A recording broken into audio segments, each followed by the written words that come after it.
छत्रपती शिवाजी महाराजांना स्वराज्य असेच मिळाले नाही. ती देणगी दिली नव्हती कोणी, की प्रेझेंट दिले नव्हते. लढवून घेतले.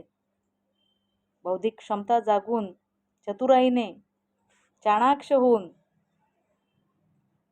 स्वराज्याची कास धरली. अनेक प्राणाचे आहुते गेले. झोपेतून जागे केले ते मित्रांना, त्यांचे मावळे केले आणि त्यांना कर्तव्यात उभे केले. आणि असे मावळे उभे केले की न भूतो न भविष्यती असे कर्तृत्व घडून दाखवले. बलाढ्य मुघल साम्राज्याविरुद्ध लढले आणि स्वराज्य निर्माण केले. त्यामागे त्यांचा अभ्यास आहे, त्यांची चिकाटी आहे, त्यांचा संयमपणा आहे, त्यांचा आत्मविश्वास आहे स्वतःवरचा आणि आपल्या सवंगड्यांवरचा, आपल्या रयतेवरचा. त्यांनी लाडीलबाडी केली नाही, स्पष्टता ठेवली.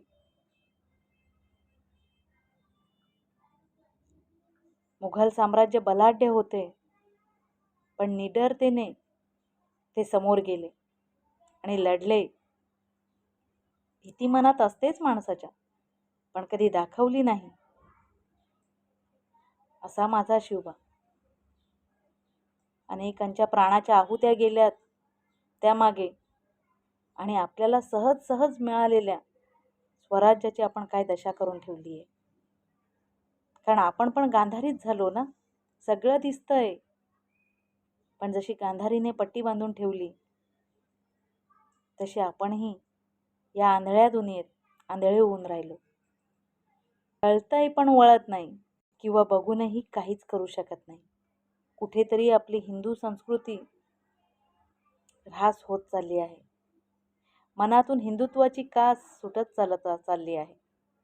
परकीय संस्कृतीला स्वीकारून आपण आपली संस्कृती कुठेतरी लोपत चालली आहे. हरवत चालले आहोत आपण या भ्रमिष्ट जगात. बाहेरच्यांना घरात आणि घरातल्यांना दारात उभे केले आपण. आपलं कोण परका कोण कोण कळतच नाही. असेच चालू राहिले तर एक दिवस पुन्हा हाजी करण्याची वेळ येणार. तो दिवस लांब नाही. पुन्हा आपण कुणाची तरी चाकर म्हणून राहणार. म्हणून आपल्या संस्कृतीला आपण जपलं पाहिजे. जे गमावतो आहे ते पुन्हा मिळवायला हवं. म्हणून जाणीव जागृती झाली पाहिजे. माणसात एकोपा आला पाहिजे. आपण आपले इमान छोट्या छोट्या गोष्टीसाठी गहाण ठेवले किंवा स्वहितासाठी विकले तर आपल्याला हिंदू म्हणून घेण्याचा काही अधिकार नाही. आपल्याला भारतीय म्हणून घेण्याचा काही अधिकार नाही.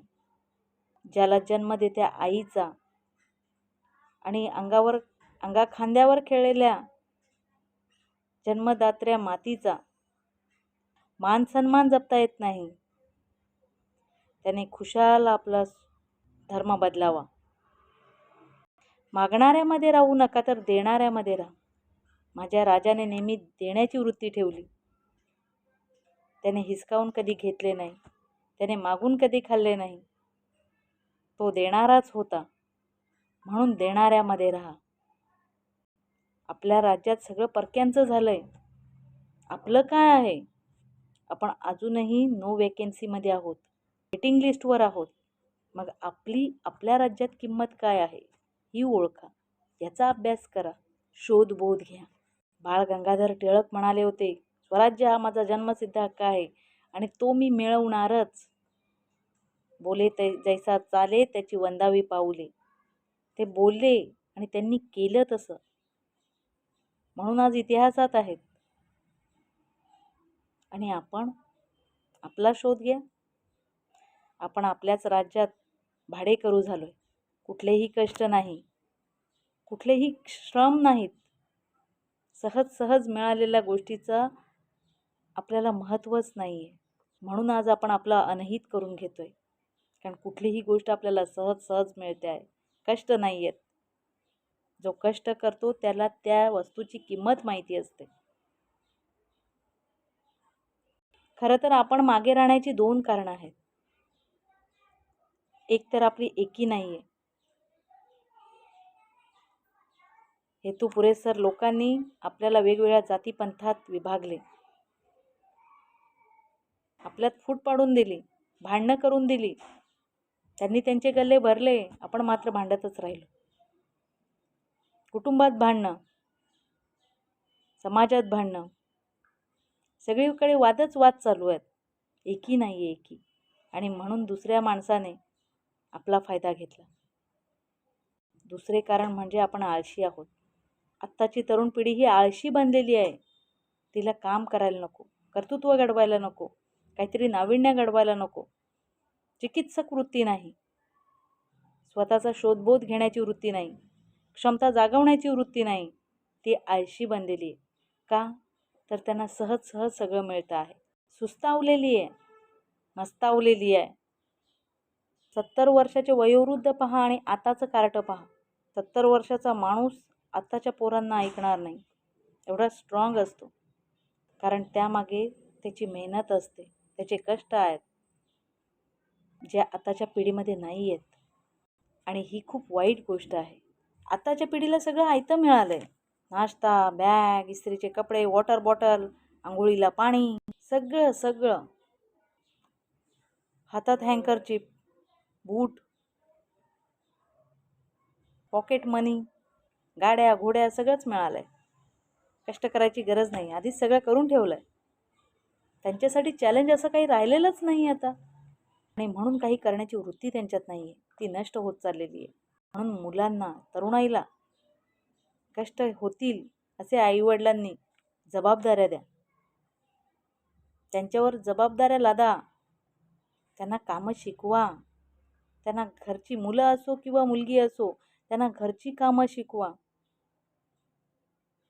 त्यांना बाजारभाव काय आहे वस्तूचा हे शिकवा. जनरल नॉलेज वाढण्यासाठी पेपर आणून द्या, पेपर वाचायला लावा. 90 वर्षाचा आजोबा अजून ताट काण्याने फिरतो आणि आपली मुलं आत्ताच त्यांच्या माना पडल्यात, कणे झुकलेत. अवस्था खूप बिकट आहे तरुणाईची. आताच जागे व्हा.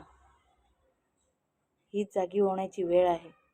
स्वराज्याला तुमची गरज आहे. स्वहित सदा, स्वदेव शोधा, स्वधर्म जागवा, स्वमत मांडा आणि स्वातंत्र्याने जगा.